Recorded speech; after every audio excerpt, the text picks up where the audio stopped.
Hello friends, do not disturb channel पर आपका स्वागत है। ल्यूक ग्राहम के निजी आवास पर एक पार्टी हो रही है, जो मार्स 1 मिशन पर जाने वाले अंतरिक्ष यात्रियों के एक समूह के नेता हैं। वह अपनी पत्नी और बेटे बॉबी से लंबे समय तक नहीं मिल पाएंगे, इसलिए वह अपने बेटे को खुश करने की कोशिश करते हैं। कमांडर वूडी ब्लैक और उनकी पत्नी टेरी फिशर भी पार्टी में शामिल होते हैं। पार्टी में सभी लोग मार्स 2 मिशन की बातों का आनंद लेते हैं, जो पहले मिशन के तुरंत बाद लॉन्च किया जाएगा। हाल ही में विधुर बने अंतरिक्ष यात्री जिम मैककोनेल भी ल्यूक को बधाई देने के लिए पार्टी में आते हैं। बाद में वह वूडी और ल्यूक के साथ बैठते हैं। वे बियर पीते हुए बातचीत करते हैं और जिम की पत्नी का जिक्र होने पर एक उदास क्षण साझा करते हैं। ल्यूक को इस बात का अफसोस है कि जिम के लिए चीजें सही तरह से नहीं हुई और वह स्वीकार करते हैं कि मिशन वास्तव में जिम का होना चाहिए था, लेकिन जिम उन्हें अवसर का उपयोग करने के लिए कहते हैं।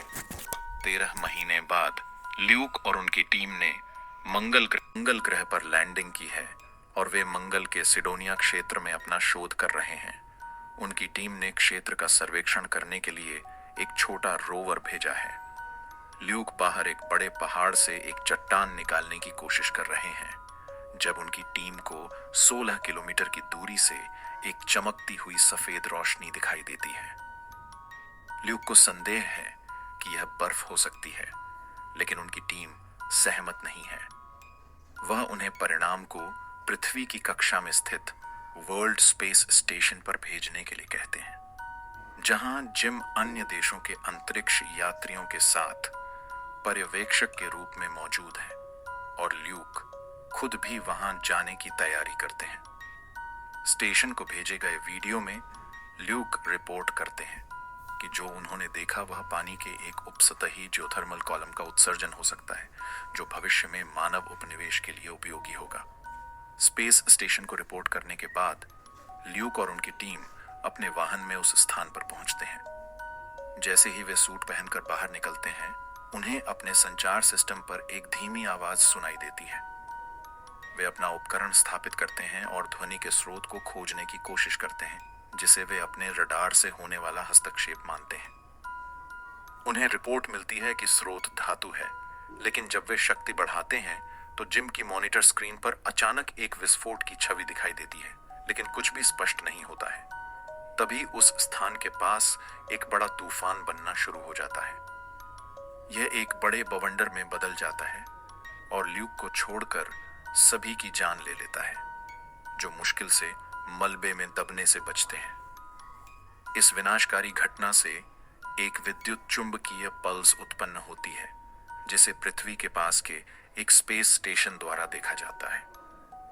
जिम, वूडी और उनकी टीम को, जो अपने मार्स 2 शटल में स्टेशन पर पहुंच चुके हैं, इस आपदा के बारे में बताते हैं। वह यह भी बताते हैं कि उन्हें मार्स 1 बेस कैंप से एक बहुत ही कमजोर संकट संकेत प्राप्त हुआ है। यह संदेश ल्यूक द्वारा भेजा गया एक छोटा वीडियो था, जिसमें वह काफी व्यथित दिखाई दे रहे थे। उन्होंने घटनाओं का वर्णन करने की कोशिश की और यह संकेत समाप्त हो गया कि उनके बाकी साथी मर चुके थे। यह मानते हुए कि ल्यूक अभी भी जीवित है, जिम और वूडी स्टेशन के नेता को मार्स 2 मिशन को पुनर्प्राप्ति मिशन में बदलने के लिए मनाते हैं। वूडी जिम को उनके साथ बचाव मिशन पर ले जाने के लिए मजबूती से अपनी बात रखते हैं और उन्हें राइट सीट में शामिल करने की अनुमति मिल जाती है। घटना के 6 महीने बाद बचाव शटल मंगल की कक्षा में पहुंचता है। इस टीम में वूडी, टेरी, जिम और तकनीशियन फिल ओल्म शामिल हैं। कुछ समय बाद उन्हें मार्स 1 के बेस कैंप की उपग्रह छवि प्राप्त होती है, जिसमें घटना का क्षेत्र स्टैटिक से ढका हुआ दिखता है। वे अपनी खोज के निष्कर्ष पृथ्वी के पास स्थित स्पेस स्टेशन को रिपोर्ट करते हैं और मंगल पर उतरने की अनुमति प्राप्त करते हैं। जैसे ही वे अपने सूट पहनकर रवाना होने वाले थे, सूक्ष्म उल्कापिंडों ने जहाज को क्षतिग्रस्त कर दिया और फिल के हाथ को घायल कर दिया। वूडी अंदर जाकर जल्दी से दरार को बंद कर देते हैं, लेकिन फिर भी एक रिसाव बना रहता है। जिम इस नतीजे पर पहुंचते हैं कि जहाज के ढांचे में और भी बड़ा छेद है। वूडी फिल के साथ बाहर निकलकर छेद का पता लगाने के लिए काम करते हैं। जिम जहाज का कृत्रिम गुरुत्वाकर्षण बंद कर देते हैं और रिसाव का पता लगाने के लिए एक तरल पेय का उपयोग करते हैं। हालांकि उन्होंने अपनी टीम की मदद की, लेकिन ऑक्सीजन मास्क न पहनने के कारण वे बेहोश हो जाते हैं। जब जिम टेरी की मदद से होश में आते हैं तो वूडी ने छेद बंद कर दिया था और फिल ने सिस्टम को ठीक कर दिया था, जिससे शटल का वातावरण सामान्य हो गया था। लेकिन जब वे अंदर वापस आकर मंगल पर लॉन्च की तैयारी कर रहे थे तो क्षतिग्रस्त ईंधन लाइनों ने इंजनों में विस्फोट कर दिया। शटल बेकाबू हो गया और चालक दल किसी भी दिशा में इसे स्थिर नहीं कर पाया। कोई विकल्प न होने पर चालक दल ने इंजनों को बंद कर दिया और शटल छोड़ने का फैसला किया। वे स्पेस सूट पहनकर एक दूसरे से बंधे हुए बाहर निकलते हैं और मंगल की कक्षा में एक निकटवर्ती रे-सप्लाई मॉड्यूल की ओर बढ़ना शुरू करते हैं। क्रू ने जल्दी ही सप्लाई मॉड्यूल को देख लिया, लेकिन यह तेजी से यात्रा कर रहा था, इसलिए वूडी खुद को मॉड्यूल में लॉन्च करके उनके टेथर को जोड़ने का जोखिम उठाते हैं। वूडी ने खुद को बाकी टीम से अलग कर लिया और टेथर गन के सिरे को पकड़े हुए मॉड्यूल तक सफलतापूर्वक पहुंचे और टेथर को जोड़ दिया। लेकिन उन्होंने अपना नियंत्रण खो दिया और अंतरिक्ष में तैरने लगे। बाकी क्रू ने टेथर गन का उपयोग करके सप्लाई मॉड्यूल तक पहुंच बनाई। जिम सभी को जल्दी करने और सभी के लिए जगह बनाने के लिए कार्गो फेंकने के लिए कहते हैं, लेकिन टेरी अपने पति को बचाने के लिए समूह से अलग हो जाती हैं। वह वूडी की ओर बढ़ती हैं, जो दूर तैर रहे थे, और जितना संभव हो उतना पास आकर गन से टेथर लॉन्च करती हैं। टेथर उन तक नहीं पहुंच पाता क्योंकि वूडी और दूर होते जाते हैं। टेरी फिर से प्रयास करने के लिए व्याकुल होती हैं, लेकिन वूडी यह जानते हुए कि वह ईंधन खत्म होने से पहले उन तक नहीं पहुंच पाएंगी, अपना हेलमेट हटाकर बलिदान दे देते हैं। टेरी का दिल टूट जाता है, लेकिन वह कुछ समय बाद सप्लाई मॉड्यूल में वापस आ जाती हैं। थोड़ी देर बाद पृथ्वी के पास के स्पेस स्टेशन को रिपोर्ट मिलती है कि सप्लाई मॉड्यूल मंगल की सतह पर लैंड कर चुका है। जिम और उनकी टीम मंगल पर उतर चुकी थी। लैंडिंग के बाद वे अपना सारा उपकरण मार्स 1 के बेस कैंप तक ले जाते हैं। उन्होंने वहां अमेरिकी झंडा लगाया और पृथ्वी पर लौटने वाले वाहन की मरम्मत शुरू की। टेरी ऑक्सीजन जनरेटर को खोदना शुरू करती हैं और फील को बताती हैं कि यह चालू है, लेकिन 100% क्षमता में आने में समय लगेगा। जनरेटर के कंप्यूटर चालू करने के बाद फिल रिपोर्ट करता है कि कंप्यूटर खराब हो चुके हैं और टेरी बताती हैं कि सिलेंडर के फिल्टर खराब हो चुके हैं और इंटेक्स बंद हैं। दूसरी तरफ जिम बेस कैंप की सीढ़ी चढ़कर एक ग्रीन हाउस पाते हैं, जिसके बारे में वह अपनी टीम को बताते हैं। वह आसपास देखते हैं और ताजा हवा में सांस लेने के लिए अपना हेलमेट उतारते हैं। तभी उनके पीछे दाढ़ी वाला ल्यूक खड़ा दिखाई देता है। ल्यूक जिम पर कुल्हाड़ी से हमला करने वाला था, लेकिन जिम समय पर मुड़कर ल्यूक का चेहरा देख लेते हैं।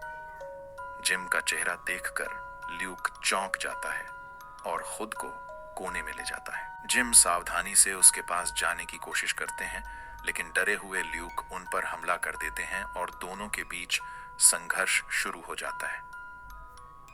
फिल ग्रीन हाउस के पास था, लेकिन उसे संघर्ष की आवाज साफ सुनाई नहीं देती। जिम को जमीन पर गिरा दिया जाता है और मारने की कोशिश की जाती है। तभी जिम उसे अपनी पत्नी और बेटे के बारे में बताते हैं और उस किताब का जिक्र करते हैं जो वह अपने बेटे के साथ आखिरी बार पढ़ रहे थे। धीरे धीरे ल्यूक को समझ में आने लगता है और वह शांत हो जाते हैं। तभी फिल वहां आता है और ल्यूक को पकड़ लेता है ताकि वह जिम को नुकसान न पहुंचा सके।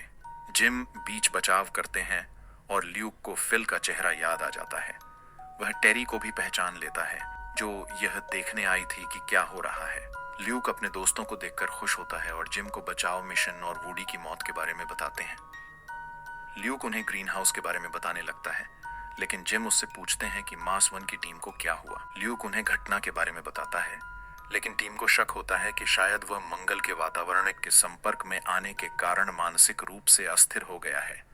फिर ल्यूक अपने स्पेस सूट पहनकर उन्हें उस स्थान पर ले जाता है जहां उनकी टीम का सामना तूफान से हुआ था। ल्यूक उन्हें अपनी टीम की कब्र दिखाता है और वे दूर से दिखाई देने वाले सैंडस्टॉर्म पर ध्यान देते हैं।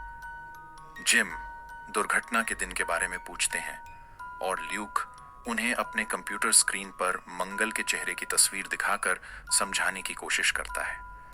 टीम अपनी आंखों पर विश्वास नहीं कर पाती, लेकिन ल्यूक उन्हें वह अजीब आवाज सुनाते हैं जो उन्होंने अपनी टीम की दुर्घटना से पहले सुनी थी। ल्यूक उस आवाज का विश्लेषण करते हैं और बताते हैं कि कम ध्वनि में मौजूद धड़कनें मानव जैसे डीएनए का त्रिआयामी मॉडल दर्शाती हैं, लेकिन इसके अंत में कुछ गुणसूत्र मिसिंग हैं। कुछ समय बाद जिम ल्यूक को शेविंग के बाद कुछ ताजा कपड़े और अन्य चीजें देते हैं। फिर टेरी उन्हें उन ऑक्सीजन जनरेटर की प्रगति के बारे में बताती है और वहां से चली जाती है। जिम गलती से कई रंग बिरंगी गोंद गिरा देता है और उन्हें देखकर उसे मौजूदा स्थिति के बारे में कुछ आभास होता है। वह ल्यूक से कहता है कि वे गायब अनुक्रम खोजने के लिए परीक्षण कर रहे हैं। वह उस कमरे में लौटते हैं जहां ल्यूक ने उन्हें अनुक्रम दिखाया था। जिम बताते हैं कि मंगल पर हुई तबाही सुरक्षा प्रोटोकॉल का परिणाम हो सकती है, जिसे गलत क्रिया के कारण सक्रिय किया गया। मामले पर गहन विचार करने के बाद जिम गायब गुणसूत्रों के बराबर टोन का पता लगाने और उन्हें रिकॉर्डिंग में जोड़ने का विचार प्रस्तुत करते हैं। समूह सहमत होता है और वे राडार के माध्यम से पूरा हुआ संकेत प्रसारित करने के लिए एक रोवर भेजते हैं, जबकि बेस कैंप से दूर से मूवमेंट को नियंत्रित करते हैं।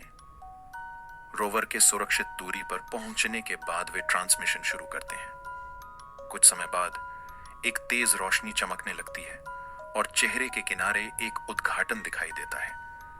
टेरी इसे एक निमंत्रण मानती है और टीम करीब जाने का फैसला करती है, फील को पृथ्वी वापसी वाहन पर काम जारी रखने के लिए पीछे छोड़कर। जिम, टेरी और ल्यूक मार्स 1 के बड़े रोवर के साथ चेहरे के उद्घाटन पर पहुंचते हैं। बड़ा धूल का तूफान आता देख जिम फील को निर्देश देते हैं कि अगर वे तूफान के आने से पहले वापस नहीं लौटते हैं तो उन्हें मार्स छोड़ देना चाहिए। फील कंप्यूटर को फिर से चालू कर देता है और सॉफ्टवेयर लोड करने लगता है, जबकि तीनों अंतरिक्ष यात्री संरचना के अंदर प्रवेश करते हैं। अंदर का स्थान सफेद रोशनी से भरा हुआ था और रीडिंग सामान्य थी, लेकिन दरवाजा उनके पीछे बंद हो जाता है और ल्यूक जल्दी से दरवाजे की ओर दौड़ते हैं, लेकिन वह सील हो चुका था। वे फिल से संपर्क भी खो देते हैं। जिम अपने स्पेस सूट पर मौजूद डिवाइस की जांच करते हैं और पाते हैं कि ऑक्सीजन स्तर और पर्यावरण का दबाव सामान्य है, इसलिए वह साहसिक रूप से अपने सूट को डिप्रेशराइज करके अपना हेलमेट उतार देते हैं। टेरी और ल्यूक पहले तो विरोध करते हैं, लेकिन बाद में वे भी वही करते हैं। फिर वे सामने दिखाई देने वाले काले आयताकार में प्रवेश करते हैं। यह सौर मंडल का त्रिआयामी प्रक्षेपण था। तीनों अंतरिक्ष यात्री जो देख रहे थे उससे चकित थे। जल्द ही उन्होंने मंगल ग्रह का प्रक्षेपण देखा, जो पानी से ढका हुआ था और एक बड़े क्षुद्रग्रह द्वारा प्रभावित हुआ, जिसने मंगल के वातावरण को नष्ट कर दिया और उसे उसके वर्तमान स्वरूप में परिवर्तित कर दिया। तभी एक मानवाकार मंगल ग्रह के निवासी का प्रक्षेपण दिखाई देता है, जो धीरे धीरे उनके पास आता है। वह तीनों अंतरिक्ष यात्रियों की ओर देखता है और रोता है। फिर यह प्रकट होता है कि वहां के निवासी अपने अंतरिक्ष यानों में ग्रह को छोड़कर चले गए थे। उनमें से अधिकांश किसी अन्य आकाश गंगा की ओर चले गए, जबकि एक अंतरिक्ष यान जिसमें मार्टियन डीएनए था पीछे रह गया और पृथ्वी पर भेजा गया। शुरुआत में यह डीएनए मछली के रूप में था, फिर यह डायनासोर, मैमथ और अंततः एक बैल में परिवर्तित हो गया, जिसे प्राचीन मनुष्यों द्वारा शिकार किया गया। इन प्राणियों ने पृथ्वी पर जीवन का निर्माण किया। शानदार प्रक्षेपण दिखाने के तुरंत बाद फिल समूह के साथ संपर्क करने में सक्षम हो जाता है और उन्हें तूफान के बारे में याद दिलाता है। टेरी और ल्यूक वहां से निकलने की तैयारी करने लगते हैं, लेकिन जिम वहीं रहने का फैसला करते हैं। वह कहते हैं कि यह एक निमंत्रण है और उनका मानना है कि यह उनके जीवन का उद्देश्य था, मार्टियंस के नए घर का अनुसरण करना। ल्यूक और टेरी उनसे भावनात्मक विदाई लेते हैं। टेरी जिम को एक उपहार देती है और वह एक छोटी कैप्सूल से घिर जाते हैं, जो उन्हें उनके ऊपर दिखाई दे रहे मार्टियन जहाज की ओर ले जाती है। इस बीच ल्यूक और टेरी बड़े रोवर में बैठते हैं और पृथ्वी वापसी वाहन की ओर दौड़ते हैं। वे ठीक उसी समय वहां पहुंचते हैं जब फिल उड़ान भरने वाला था। वे धूल के तूफान से मुश्किल से बचते हुए अंतरिक्ष में प्रवेश कर जाते हैं। जैसे ही जिम तरल में डूबे होते हैं और उनकी कैप्सूल चेहरे की संरचना से निकलकर अलग हो जाती है, वह गैलेक्सी की ओर उड़ जाती है जहां अन्य मार्टियंस ने अपना नया घर बनाया था। फिल्म यहीं पर समाप्त होती है। आपको हमारी कहानी कैसी लगी? कृपया कमेंट में अपनी राय जरूर बताएं। अगर आपको यह कहानी पसंद आई हो तो कृपया हमारे चैनल को सब्सक्राइब करना न भूलें।